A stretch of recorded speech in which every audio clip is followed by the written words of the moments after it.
Hello YouTube, Infinite Magicraid community. Gandalf here. Bring you another guide to help you bring you to the top of your game.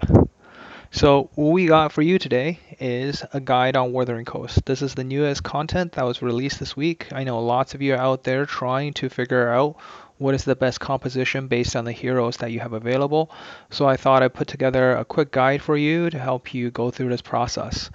This is probably late game for many players as you really need a very large diversity of heroes covering all sorts of damage sources to be able to fully leverage the buff. I think as an early game player or mid early, see if you can try to hit that 800 mil mark.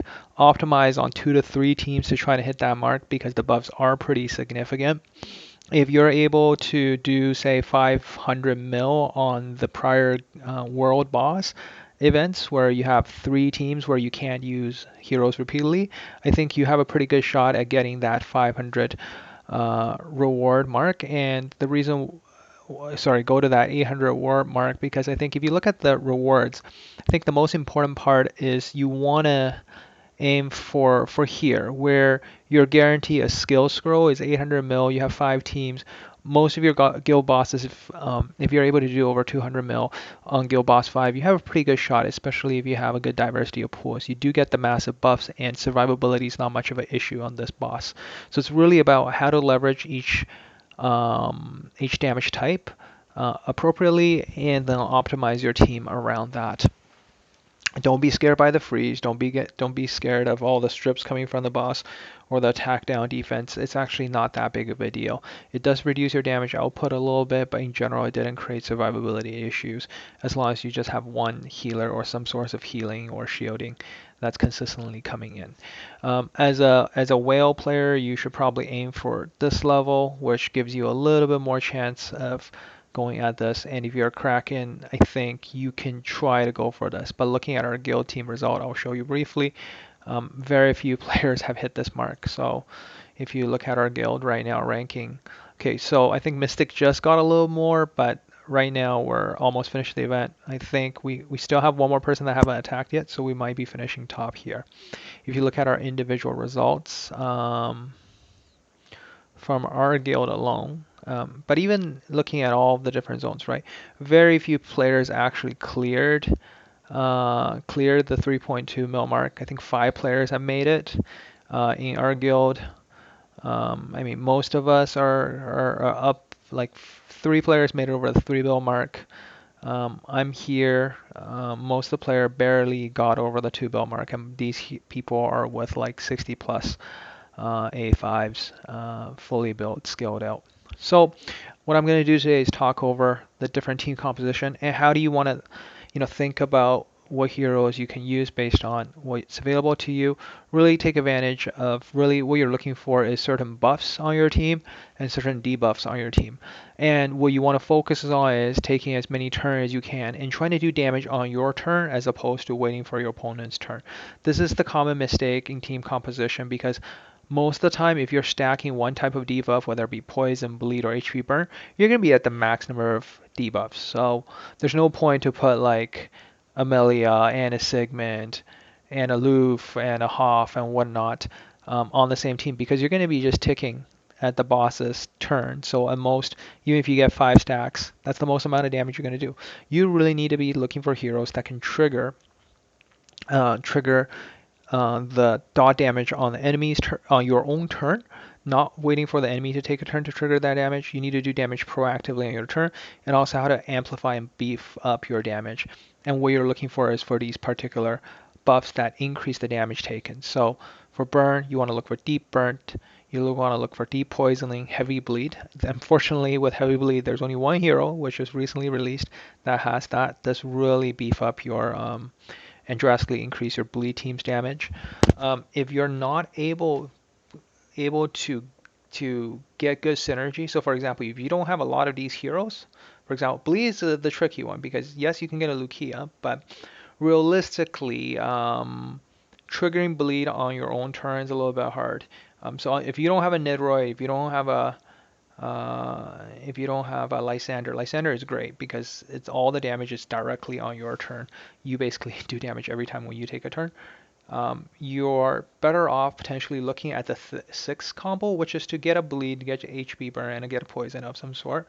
Mix 3 heroes together, maybe with some direct damage, and go for that last team composition. I'm not going to go into example of the last team composition too much, but unless you have a lot of these damage dealers that are actually on doing damage on your own turn, especially these 2 heroes, if you don't have them, I don't advise you go for bleed.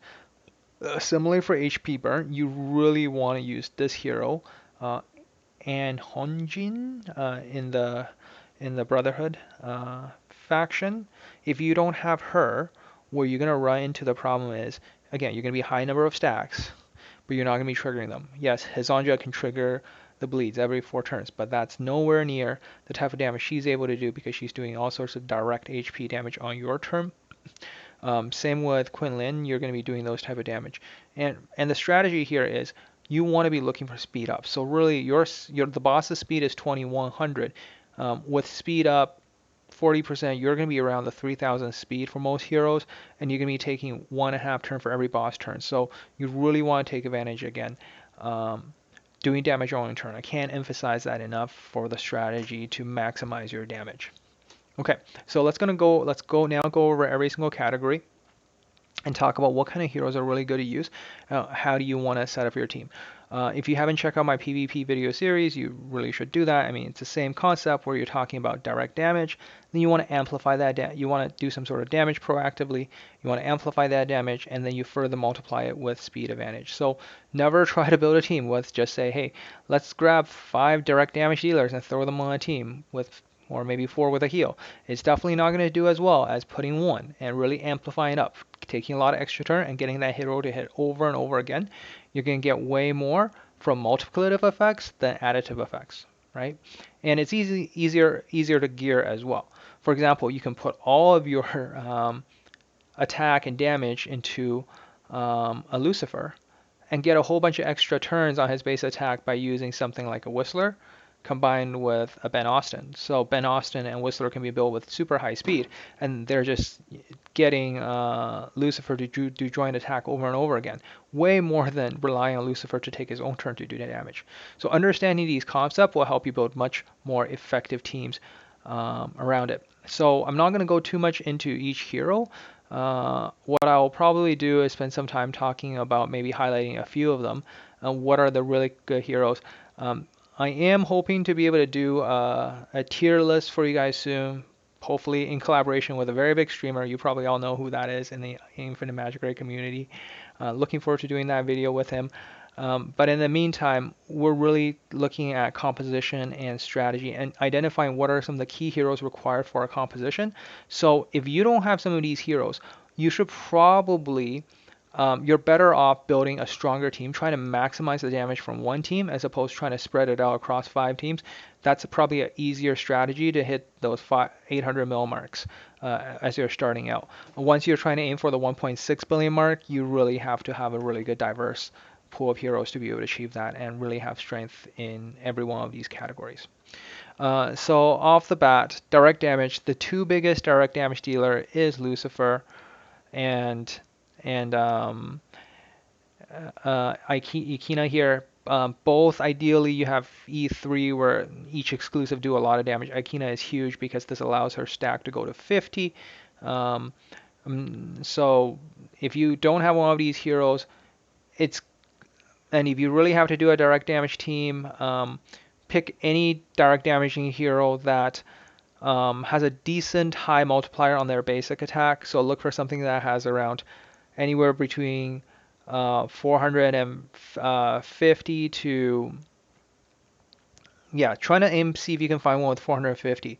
I'll give you a suggestion here. I would actually recommend Mutu. Mutu was given out as a free hero a while ago. So we can just quickly check Mutu here. So if you look at Mutu's multiplier, he's going to be returned to a werewolf very quickly. Once he's into a werewolf, his basic attack is 400%, plus he's going to be able to do quite a bit of extra damage, like 20% 8% extra damage, I believe this adds up to, when he's in his werewolf form. This is as 0 exclusive. So he can do quite a bit of damage as a direct damage dealer. And I think everybody got a free copy of him when we started out the monthly hero list. So this is another option if you're really desperate looking for a direct damage dealer. There's a couple of other good ones. I think we got a Sha free as well. Her base attack is not as great, but I mean when she uses her skill, I mean once you really up her a bit, I mean she's really outclassed now, but I think her multiplier is okay. Maeve is another one I mentioned. Maeve's base attack 430, but once you really up it, every once in a while you do some extra damage here and you get a defense down from her. What really makes the guild allowing you to get to really high damage is you're really looking for tenacity down and enfeebleness. Enfeebleness is actually probably the biggest debuff here because it straight up allow you to do 40% more damage there. Tenacity down, defense. The boss actually does not have very high defense. So defense down actually doesn't increase as much as on a target where their defense is a lot higher. So defense down, tenacity down helps a bit. Enfeebleness is the big one if you have to try to get it. Hoff actually has all three. So if you think about it, maybe even Catherine will do really well because of the enfeebleness 2 here, getting the counter in there and hitting back. So this is where you get good team option. The biggest amplifier here will be Bunny. Bunny gives 50% if you have 100% healing effect on her. It increases to 80% at exclusive 2, so huge boost there. This is where you kind of want to build your direct damage dealing team. You basically want to go with this, bring something like a Whistler and Ben, and just try to do a lot of joint attacks in there, because really direct damage is more about the turns you make. The more turns you make, the more damage you do. Okay, so that's what I'll say about direct damage. We're going to go through, let's take a look at some examples of very effective direct damage teams. Let's take a look. So I'll start off with my own, like something very low spender account-ish. You look at the composition. Sorry, wrong click here. You look at what I did in terms of my team. So direct damage E0 bunny, right? E1. So not even getting the big attack there. What I've done is really just use these 3 heroes, and I use space to get some extra turns, Ikina. And then Brynhild helped me refresh everybody's turn once in a while. Brynhild did about 55 mil of that. So pretty much most of it all came from Ikina. A lot of extra turns from this composition, and reset using the skill multiple times within the 20 turn limit. So example here, I'm going to show the other team that was used here. And on this team, what you saw, what I have is I actually don't have any. I don't have a Lucifer. I don't have a Akina. But what I actually used was just use a Maeve. I used a Maeve, and I also did roughly that amount of damage. Because of the defense breakdown, I brought in Agatha as well to take advantage of it. I really don't have that many good direct damage healers. Agatha actually does quite a bit when the target is defense down, so that's a possible option. Since Maeve already provides the defense down, it was okay. I think Agatha did a little bit over 100 mil, and rest came from Maeve. And Maeve has the benefit of slowing down the opponents. Again, the idea here is just to take more turns. The second set of teams, pretty much you are looking at Andreas as the core hero. The more detonation you do, his passive increases attack. At 40 stack, he gets a ridiculous amount of attack, like he's going to be over 100k attack most of the time, by the time you hit probably 40 stacks. Combined with Little Jack, great combination here. A little bit more burn for you to trigger more detonates. Yes, he's a stat stick. You can put him technically with poison, with bleed, or HP burn. Works best in a burn team for the burn part because a lot of his damage, his own damage, is detonation, so that's burn type, so that's going to go up. O'Grady's is a great way to amplify because Ember is a unique that actually increases your burn type damage. Very great if you can get O'Grady's, but I know a lot of players aren't at that place yet. Probably close if you started early and you started out with Elemental City. But for myself, I mean, on my low spender account, even on the whale one, like I'm still like a few shards away from getting O'Grady's. So unless you are clearing 60, 75 consistently for a while, you probably don't have her yet. But she's definitely a great hero, especially E3 will really amp up your burn damage team. You can pretty much build an entire team with maybe just a speed up. Guhana is a great example of 40% at E2 and getting a little bit of attack. Anna has the attack up, which is great. For all of these teams, getting attack up is great. So that's why I say pretty much for the first 4 category, Lydia is a great hero to use. Scale damage, basic damage up, and you get the attack up.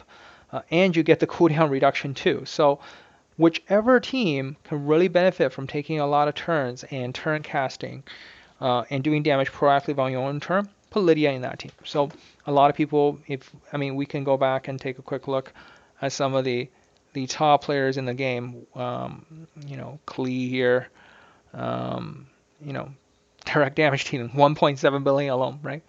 You see that on the direct damage dealer team. Bailey, same thing, direct damage dealer team, 1.7 million, right? So taking a lot of turns on that will be great. Phil, Lydia, again on the direct damage dealer team, really abusing and taking advantage of that. So on the burn team, pretty standard. You can literally run the standard comp of when we talk about burn team, you're looking at this one. This is what I use for Guild Boss. It's pretty much the meta right now for Guild Boss as well. This team can do over 400 on Boss 6 easily. I don't have, so this is pretty decent. The idea is just a lot of, detonation from here. If you have O'Grady's, you can probably take Santa out and do even more. Let's take some example of the top, what it looks like. I think Phil has O'Grady's. Yeah, O'Grady's, you can see here. You can now take out, pretty much this is the great composition here. Putting in Catherine is great for some counter and doing some more, and getting rid of the freeze and some survivability. I think if you look at Klee's, some of the top end, so the top players pretty much have all the heroes. Yeah, very standard team here. I think they all just copy one another. It looks almost like the same team, but I think, okay, so Eric is different here. So Eric's a good option, but what I heard was Bailey actually disconnected. So, let's look at some other one. So we look for that burn team. Yeah, same composition here. You can see now, just using these two, 1.3, and you got Lydia in there, helping them take some cooldowns and getting some extra turns. So that's kind of your burn team. These are the core heroes. If you don't have them, maybe burn team is not for you. Like Andrea's is almost a must-have. So is Little Jack is almost you need to have. So if you don't have these burn team, don't expect too much from it. Anna, Eric, I didn't even put Barry in here because you're not going to be able to do that much detonation damage. The reason why Andreas does a ridiculous amount is because of his passive. Yes, you do need E3. At each stage, E2 is the big one that makes the damage go up quite a bit. Yes, Eric is nice. Eric does pre-dot every time when something detonation happens, but detonation at most you can do even with a full team of 4 heroes, maybe 2 or 3 detonation a turn. So you're still not getting that much out of Eric. So that's why you see I kind of put them on the screen, but they're not that great. Gunner. So again, like I said, if you don't have some of these heroes, don't go for the burn team. Use your most valuable. So if you happen to have a Whistler, you happen to have a Lydia or Ben Austin, don't waste them on the team that doesn't have the most synergy, right? If you happen to have more direct damage dealer and you're like, oh well, I got some good synergy up here, maybe I should, use some of my really OP heroes on another team. No, don't do that. Stack your most OP hero together if you don't have a big pool of heroes. Go for that 400, 600 mil damage just from that one team. Build your best team. then optimize on whatever hero pool you have left. Even if you're down to a couple of burn heroes, like at the end you could run something like, I don't know, Anna, Barry, Eric, and then bring in something like a Catherine and a space or something, or a Catherine and you know like any of the attack up here, you already have Anna, so yeah, so Catherine, put in Catherine or something, right? Catherine, 4 HP burn heroes, any of them, and hopefully all the counterattacks, you can do a little bit of damage. But if you don't have Andrea, it's pretty much leave burn out of it. Now we're kind of onto poison. Poison, really, the key to poison here is more about, again, trying to do damage on your own turn. People would think your core damage dealer is Veronica, who can do a bit of damage on her own. Part of her damage is directly direct poison damage on your own turn. What's really key, I don't have Dakota yet, but I have a feeling Dakota really is the key hero that enables the poison team to work really well. The other one, what Magi and Melot do. Melot at E1 is okay because when the joint attack happens, she's doing some direct damage, um, direct poison damage on your own turn, which is great. And you can, as long as you have like everybody dotting, you get that on cooldown every single turn. So you're just spamming skill 2 the whole time, which is kind of nice. And passively, both her and Magdi, they just amplify and just straight up as a multiplier to your damage.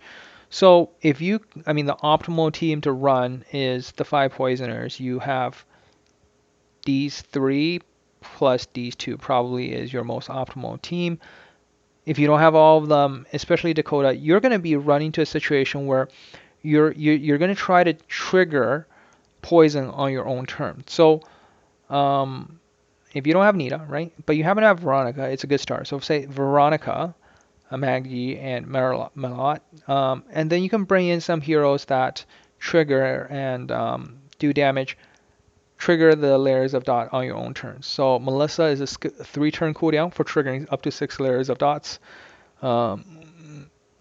Wolseley is every 4 turns, so you can make them as fast as you can, and basically trying to get the cooldowns and trigger dots on your own turn.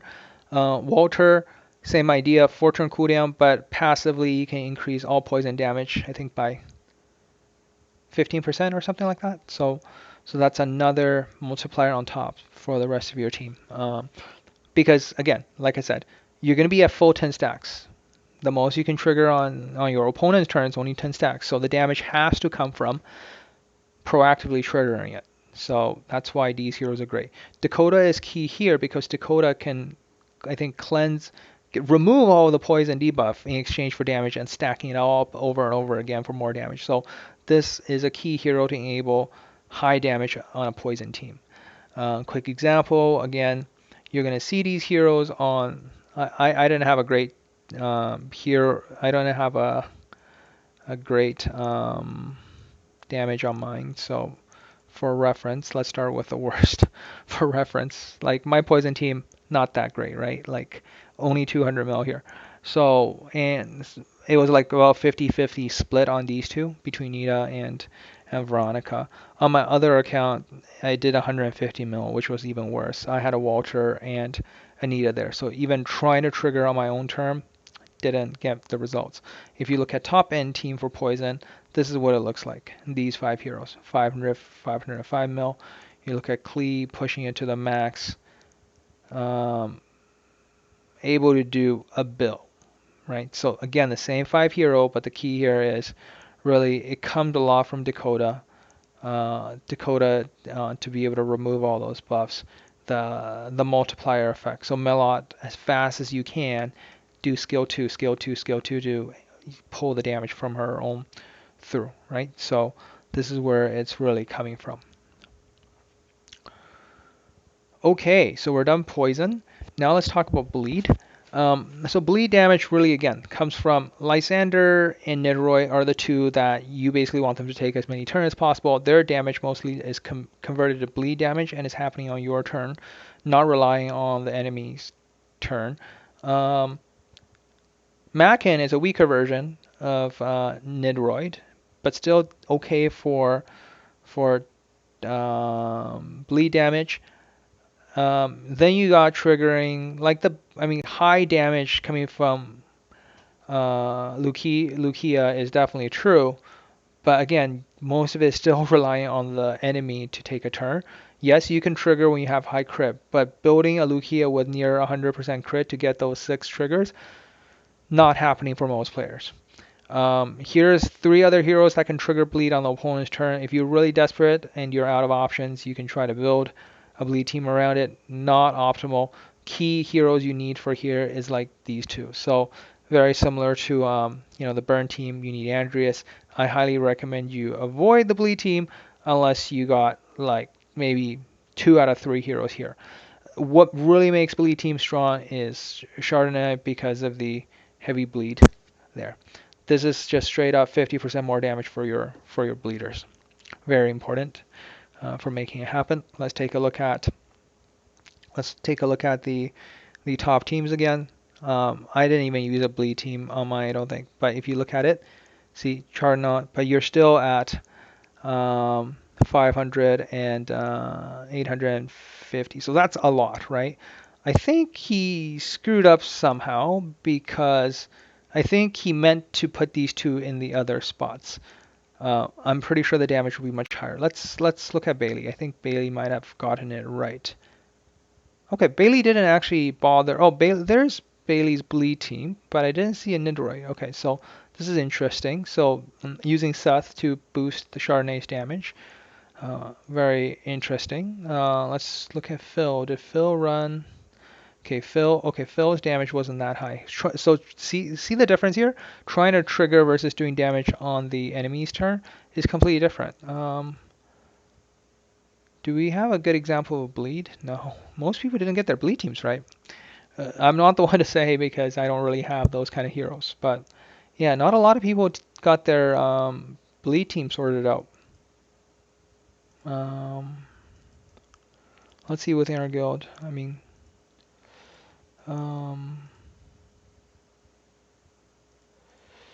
did Panda get his bleed team sorted out really well?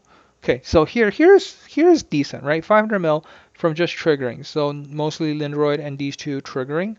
It would be nice to see someone actually with Nidroid char. So hopefully next week we actually see Zonli because Zonli pretty much have the highest gear stats anyone in the game. Curious to see what have happened to this team if he actually set that up correctly there. That was just unfortunate to see these 2 backwards. Pretty sure he would have done a lot more. Okay. Now, let's see. Now we're on to the HP burner. So HP burn don't have the heavy bleed, so instead to increase by 50% damage, it's just increasing your own health. Your HP burn is 8% of your target's health, but really realistically what's getting capped here is you're getting capped on your own HP for the most part. And also the boss's HP, at the beginning, first few turns, there isn't a lot of HP on the boss. So yeah, you want to burn through it really quickly. Eventually you're going to be really reliant on what's your own max HP. So heroes like Panda really help.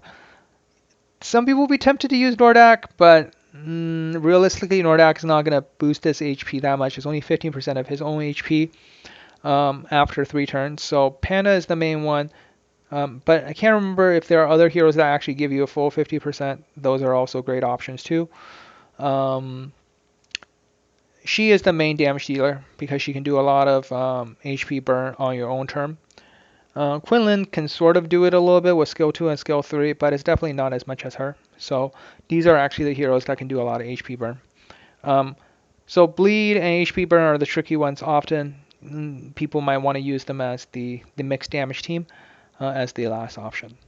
So hopefully this guide has been helpful in showing you some of the composition. Let's take a last look at some of the damage.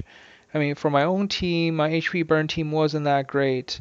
I think I opted not. Yeah, I did 300 mil with it. It was my worst team. On my other team, I decided to just opt for a mixed damage team instead of doing straight up HP burn. I don't have a Hez, unfortunately. It was like 50 mil here. Everybody I think did 50 mil, even Nordak. So that was really interesting. Some of the top players. Let's find the HP burn team, right? I think this one was interesting.